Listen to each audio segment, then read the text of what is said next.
All right, yeah, so I'm Matt. Thank you very much, Ziv, and everybody for coming today and putting it together, and the wonderful lunch, and Watch your mouth.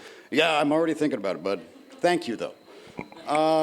Yeah, so this is going to be a clean one, not hopefully, definitely. I'm Matt. I run something called AkiyaZ, which is sort of what it sounds like. Okay, thank you. I am Matt. I run AkiyaZ, which is probably what you think it is, but much more. So it's A to Z Akiya service is what we do, and nobody knows what that is. But let's get into that in a moment. I want to review some numbers, because everybody here wants more numbers, right? So you probably have seen this before. I reformatted it. This is actually from our website, but this is based off of the recently released Japanese government's census of property, which was released last year in 2023.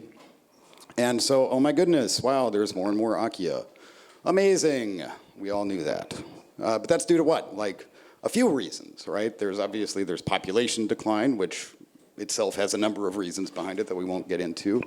And there's also, what I call like the standard model for real estate. And I mean, most business practices have kind of a standard model and a non-standard model, right?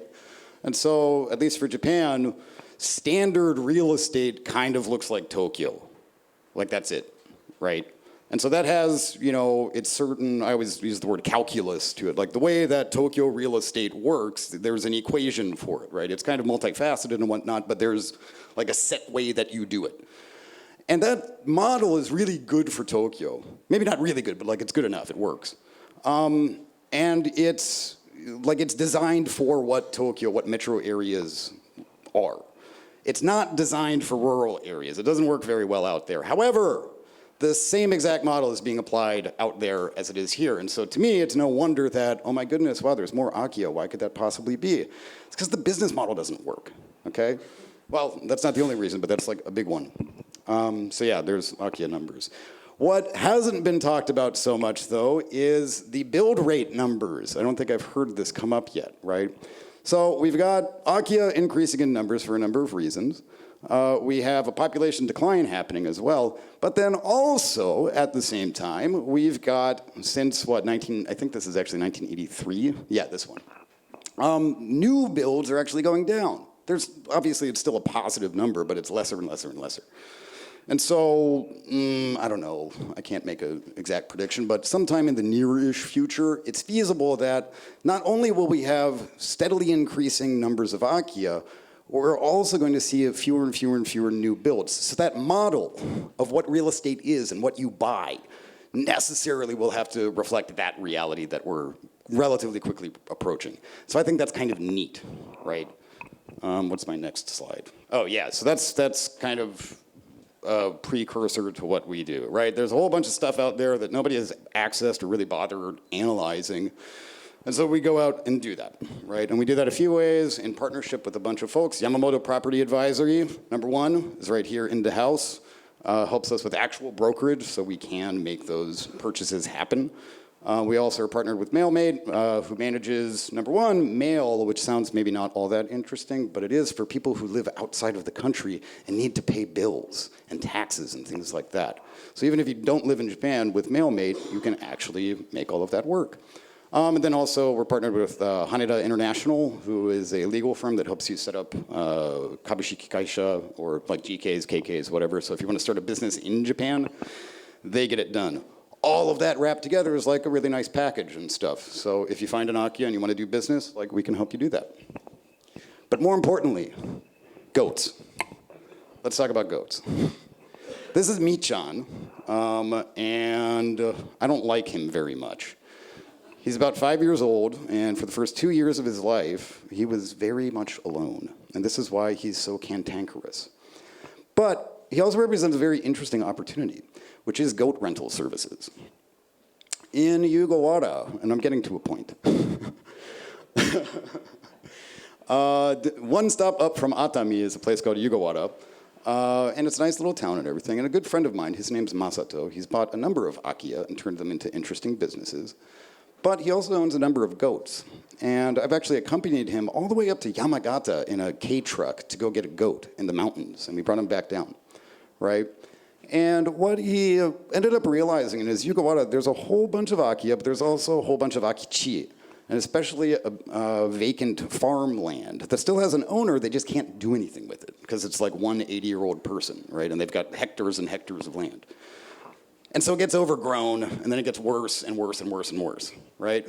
But goats eat everything.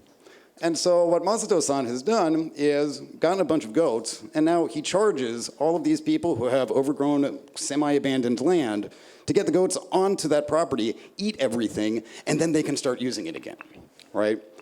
Which is just like a really wacky business. And that's precisely what I'm interested with Akiya, right? If you want to do standard stuff, if you want like financial success and, you know, pretty decent returns and stuff, Tokyo's the place to be, baby. This is it, right? But if you want lifestyle, if you want to do interesting things, if you want to have fun, enjoy stuff, explore, you know, getting out of the standard mode of operation is like a pretty good way to do it. And that's what we really specialize in with AkiyaZ is, like, if you want to talk to me about massive returns and stuff, wrong guy. Don't talk to me about it, right? But if you want to go do some fun stuff with your, you know, whatever money it is that you do have and are willing to spend, we can totally help you with that. And as an example of the sort of stuff that I do, in addition to AkiyaZ, I also run Kala Music, which is a music tourism. What's that? Oh, I'm sorry. Which is music tourism for like underground music in Japan. So if you're a fan of like death metal and stuff, but you live in Seattle and want to come over to Japan to go see death metal bands, I can help you do that. I also run a consultancy called MK Ultraman, which is a portmanteau of MK Ultra, which if you know what that is, you're already on the right track. And then Ultraman, which is obviously Japan kind of like culture and stuff. So put those two things together and like that's sort of what I do. So I advise Centrum, which is a Web3 development community based in Shibuya, the Delphi Network, which is an executive like think tank kind of thing. And then also Immersive down in Osaka, which is like experiential, digital experience development. I also run a, vintage vinyl subscription box service called JP Vinyl, which mostly goes towards the US right now. And then I'm also a guitarist for the touring band Worship Pain. Yes, really cool.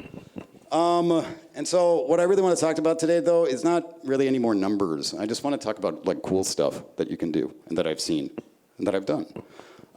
So with regards to like experiences, like we don't just sell those things. We need you to find what you want. Because some people like, I don't know, tea ceremony. I'm not a big fan, but you know, that's not my thing. If it's your thing, cool. Let's work with you on figuring out where it is that you can do tea ceremony stuff. If you like scuba diving, if you like, you know, all of these different things. People have particular interests that need to be accounted for when you're looking for property. It's not just the property itself that's valuable. It's, again, the life that comes with it. What can you do around it? Who are you going to be interacting with? How close is it to resources? This, that, and the other thing.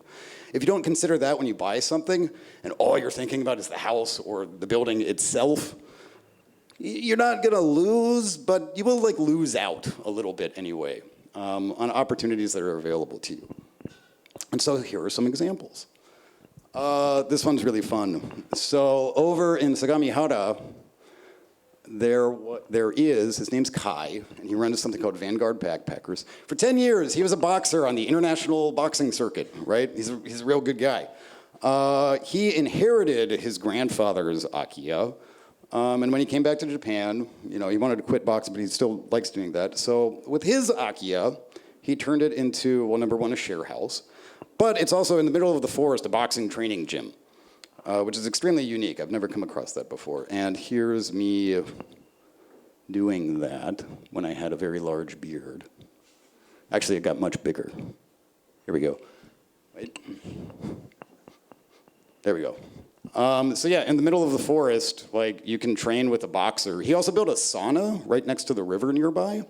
And so for like extremely cheap, you can just like hang out with this guy and get in shape and like, I don't know, have a good time and like get inspiration from him and stuff. So that's a cool one. What's this? Oh, so out in Gunma in Takasaki, another friend of mine, he bought, or not a friend, a client, he also bought an Akiya, and he's a big rope climber. And the reason that he chose Takasaki specifically was for this piece of rock, right? He said to us, oh my God, that is my favorite cliff to climb in all of Japan. If you can find me an Akiya near there, I will buy it. I don't care what it is. Give me access to this. Crag is the word that he uses, C-R-A-G, right? This is the first time I ever went rope climbing. It was terrifying. I still do it, and I'm still incredibly scared of it. Is that a part of your job description? You actually have to join whatever crazy Yes. activity. Wow. Okay. Right. So that I can tell everybody else that, oh my God, you can actually do this. Get out there and have fun. So that's in winter, and this is in summer. This was awful, actually. We didn't check the weather report, so we got stuck in a typhoon on the descent, which was the worst. Yeah, and so he bought a pretty big one. That was a very serious fixer-upper. But he's done it 7 times, both in the US as well as Japan. One thing that I have to say to a lot of people who haven't done this before, dude, easy wins. Like, don't get so excited that you just buy the weirdest, wackiest thing out there, right? Start slow, step by step, kind of learn what you're doing, and then you can go for the DIY projects. But if you start at such a high level, you're probably gonna fail. I don't care how cool you think you are, right? Make it easy for yourself to succeed. This guy's done it before, so I was totally cool with getting him a pretty weirdo one. But he did, and now he has a rope climbing gym, or not gym, like a weekend getaway kind of service thing, which is fun. What's this? Oh, this one's good. So, there's a genre of music called grindcore. And this is, hold on. Maybe you can wait for it.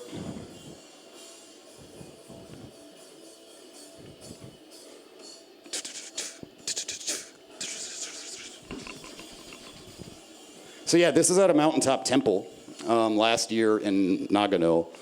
And this was fun because, so it's kind of a long story. There's a venue in Yokohama called El Puente, which is a very important venue in the underground music scene here. And one of the bands that plays there a whole bunch, their guitarist's younger cousin is the head priest at this mountaintop temple, and he really likes heavy metal.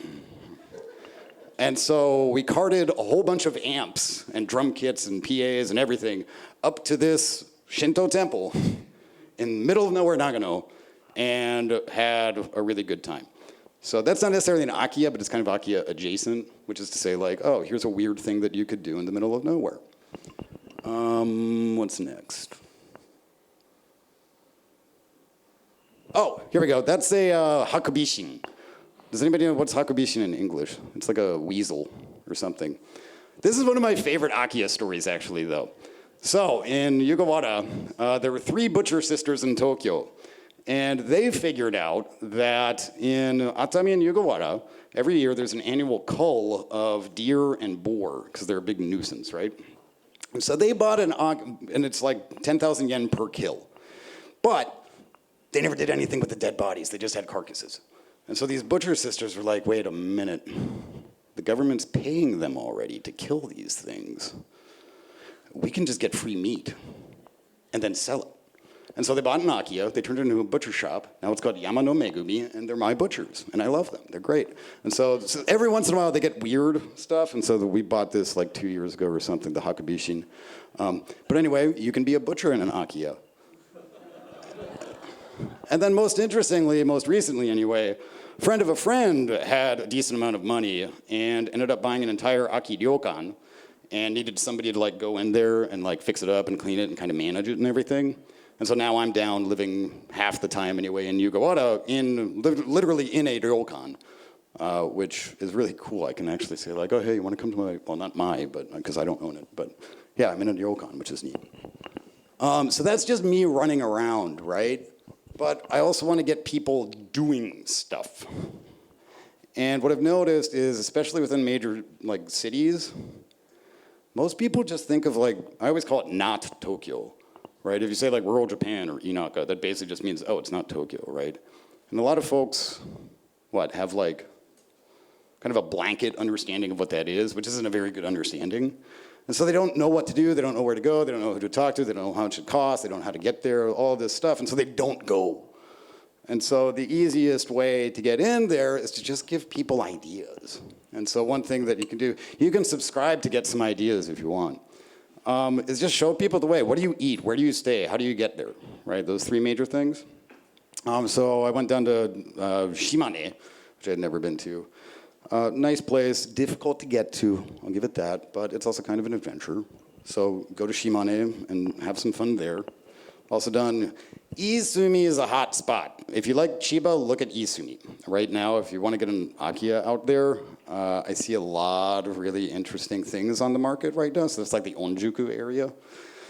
Obviously, it has the ocean and stuff.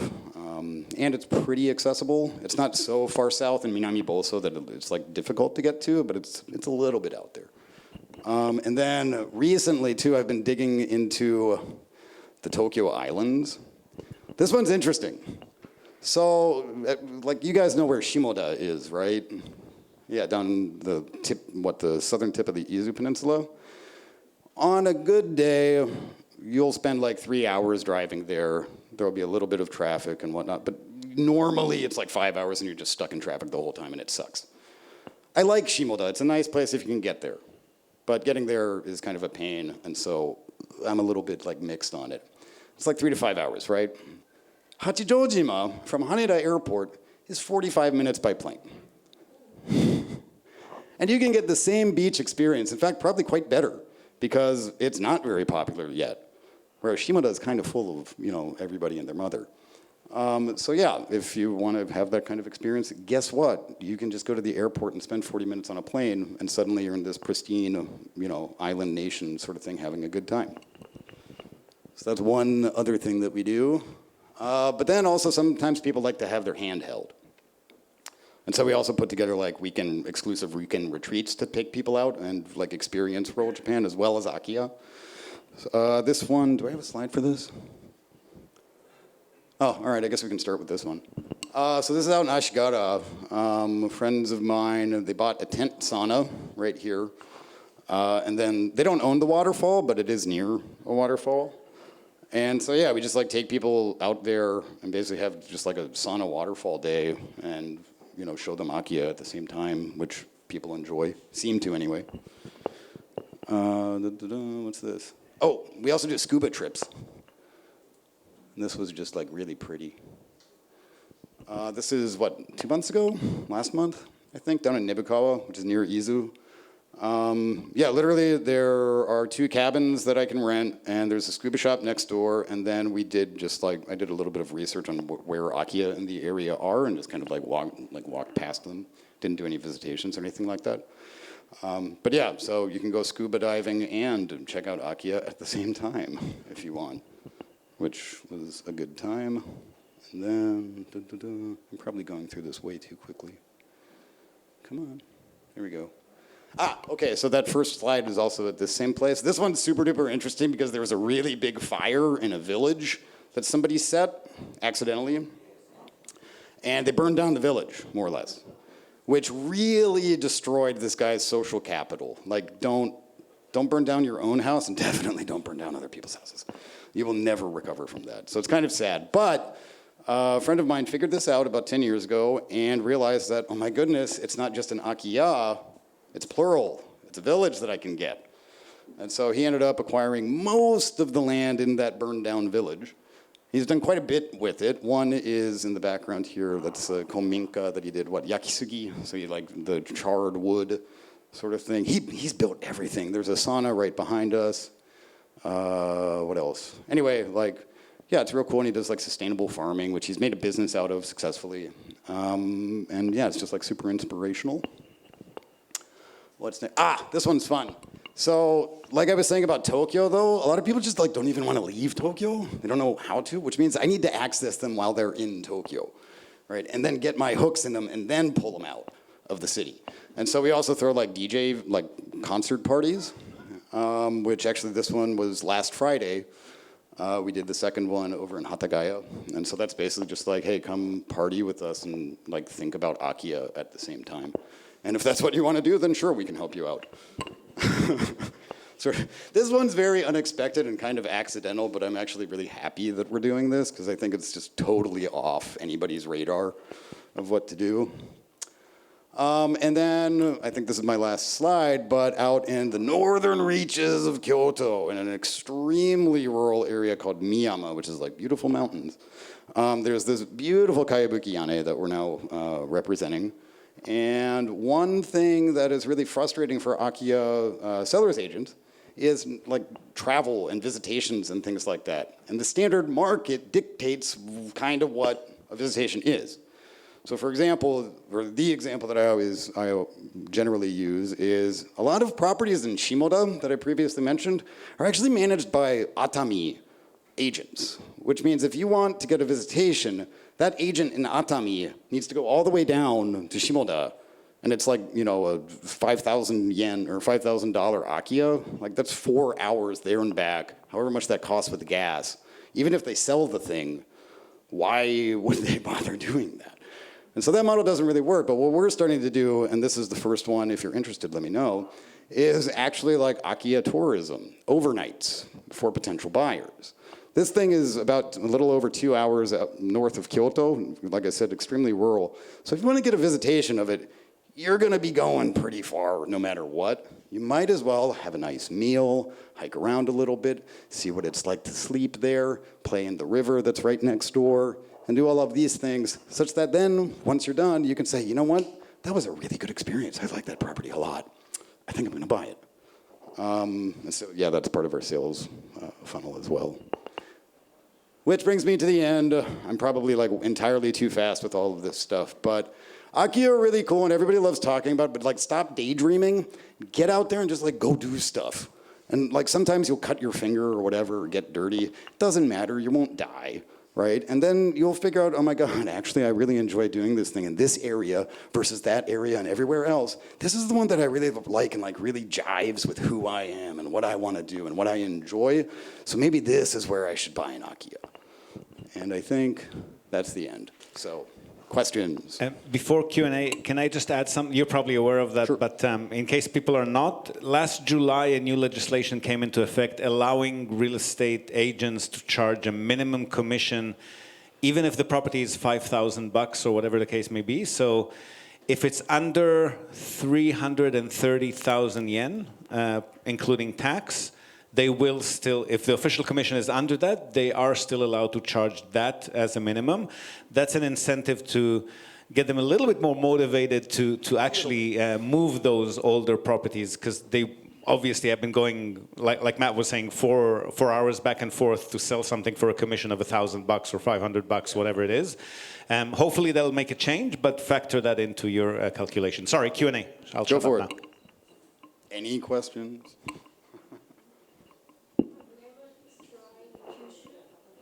Yeah, we've poked around and I've had, we've done research in the area. We haven't yet gone all the way down to Kyushu to do stuff, but yeah, I have had clients that are paying for research to be done. So there's opportunity there.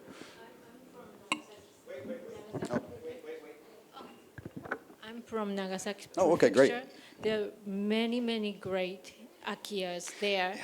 Nagasaki Prefecture has mountains, islands, and water, the beautiful sea that foreign people really don't know yet. Yeah. We should really look into it. Yeah, if you have any suggestions or recommendations or even connections, I'd be happy to discuss. Yes. Yes. Oh, okay. Yeah. Okay. I'll talk to you. Yeah, please. Thank you. Questions? Hands? Thanks, Matt. Sure thing. If you could own an Akiya anywhere in Japan, what would be your dream area to have one?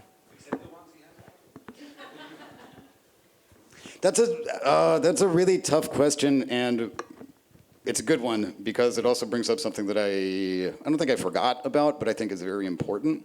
So I mentioned Yugawara, right? I like that spot a lot. It's really good for me. Like what I want, what I find interesting and everything, it's nice. I find, though, that very, very, very often when exploring, especially rural Japan, foreign, Japanese, both alike, people tend to really like where they are and think that it's the best thing for everybody, regardless of what it is they actually enjoy. And so, Romain, like you were saying, the answer that I want to say is, well, Yugawara, duh. I'm already there, it's wonderful. But I feel like I'm a little bit too proud about that, and I'm not thinking critically on the matter. I can tell you I'm really excited about the Tokyo Islands, but that's like new exploration, so I can't say. I think Shizuoka is quite nice, actually. Proximity, access, resources, kind of, it's close enough to Tokyo, and it's also got like mountains and hiking, and I mean, it doesn't really have skiing, but I'm not much of a skier anyway. So yeah, I don't know, like Yugawara. Someone on the chat is asking what you think about Kagoshima. Not much, because I've never explored it, so I can't really say anything. Sorry. More questions? More hands? Going once? Going twice? Yes.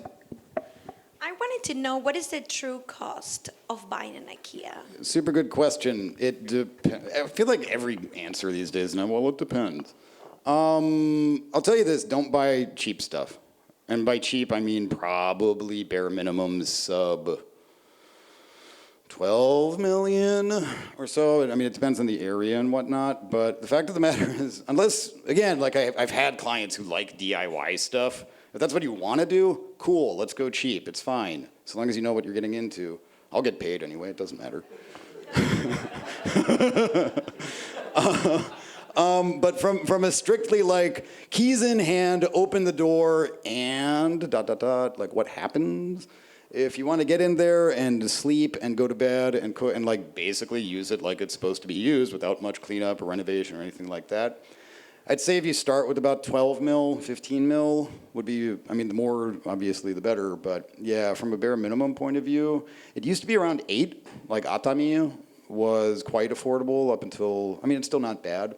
But yeah, it used to be like 5 to 8 was good in Atami, but I'd say now, just to make sure you get what you can use, and you don't have to worry about it, and it's just good enough, at least, start with, yeah, try to budget for like 12 mil or so. I think is keys for the purchase price and everything involved with up until you buy it, including the purchase. Everything after is separate, but yeah, 12 mil is probably a good budget to start with. For the house? Sorry. Does that include insurance for the house, and that would be separate? That'd probably be separate, but again, like during the process, we figure out exactly what needs to be done for your specific use case. So it might be part of that, it might not, but that's definitely like something to think about while considering a purchase. Insurance is pretty cheap in Japan. For a typical old family home, a 5-year policy would be less than 5,000 US usually. So maybe 1,000 a year, worst case, unless it's like a huge. Questions again? Going once? Yes. Hi. From a financing perspective, do people usually do like just pure cash, or there's no financing opportunities? There could be, Like, but not often. okay. We should point out that if you're setting up a business, you've got some experience running that kind of business and a reasonable business plan, and you've been a resident of Japan earning some kind of income in Japan, and you can show the bank why the business might succeed. That's a different story. But as a mortgage kind of buy your Akiya kind of thing, no, probably not. Yeah. Yes. Further questions? Yes. When you're looking at buying an Akiya, are the families selling off the land around the building, or is it oftentimes easy to get some land with that building as well? Yeah, that's not uncommon. I mean, that'll cost more money, right? And so it depends. Oh, there's that phrase again. It depends on your circumstance, not necessarily even financial, but like that basically just makes more work. And so if you have the capacity to do more work, and also management-wise, I also highly advise, like, know what you're buying and don't bite off more than you can chew. And so, yeah, is there land available around the thing that you just purchased? Sure. What are you going to do with it? Are you going to get the goats? Because then it works. But yeah.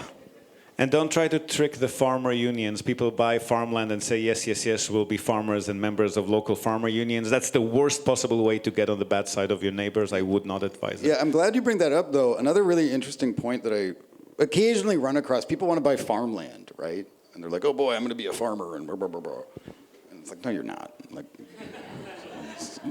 don't kid yourself.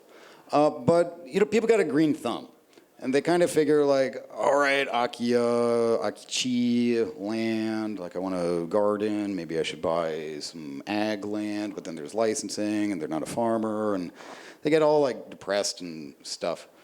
In Yugawara, for example, I've got like 5 farm plots, like garden plots.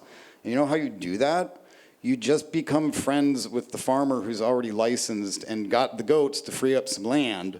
And you say, hey, I've got a few tomato plants that I kind of want to put in there and some like onions and whatnot. Can I just use that? And then they say, well, yeah, I'm not doing anything with it. Don't break it, but like go garden to your heart's content. So like, which brings up another point, if I'm going to riff for a minute, is kind of like I was just saying about like know what you need, know what you want. Sometimes ownership isn't what you need. Sometimes you just, for example, need somebody who already bought an Akiya and made it into a cool thing. And you can just go there and be like, hey, dude, I'm here again. Can I hang out? And they'll be like, yeah, come on in, dude. And it's fine, right? So same thing goes with like the land thing and gardening and stuff. Like sometimes you just need somebody to be nice, right? And oftentimes too, especially out in rural areas, there's a lot of really nice people, right? Sometimes they're a little bit shy or kind of insular or whatnot, but make the effort, show up every once in a while, buy them a beer, whatever. You can get a lot done without making any purchases whatsoever. So, but still, if you want to buy something, like, please. Any more questions to Matt? Any hands? Quickly check the chat. Wait. Are there many Akiyas available in Yamaguchi? They seem rare to find. People looking who can't find there. And are there any Akiyas near ski resorts, such as those in Nagano? Oh, for sure. I do need to caution against yukiguni, though. Like, not that it's bad, but that comes with added responsibility. If you're not going to manage the snowfall, your roof's going to collapse and everybody's going to hate you. So, like, be serious about yukiguni. Honestly, I sort of feel like that's like level 2 or level 3. Because what Japan, at least I think, really needs is easy wins. Right? And it's not that Yamaguchi or like all these other spots, like that's added difficulty that makes it maybe not likely, but at least more likely that you'll fail, whatever that means, right? And so identifying spots that have the resources, have the access, maybe don't have heavy snowfall, like this, that, and the other thing, those are the places, granted, we work nationwide, but I really want to point out the necessity of like critical analysis, especially with regards to logistics, when it comes to buying any property anywhere. Because the fact is, like I was mentioning Shizuoka, that's kind of ticking most of the boxes. Yamaguchi, maybe not yet, sort of thing, right? And so that's not to say that they're bad, it's just like from a strictly objective point of view, being able to identify the spots where, okay, now we're in business and everything's good is important, I guess. In Nagano, Niigata, other ski-type, onsen-type areas, we often advise to people who have that aspiration to be in that area to maybe get a property on resort land. Yep. And pay your monthly dues and make sure that somebody's doing the snow clearing and somebody's wiping the sidewalk and the trash is being collected. Mm-hmm. The remote management in rural areas can be very difficult if you're not there all year. Yeah. So good question. All right. Thank you very much.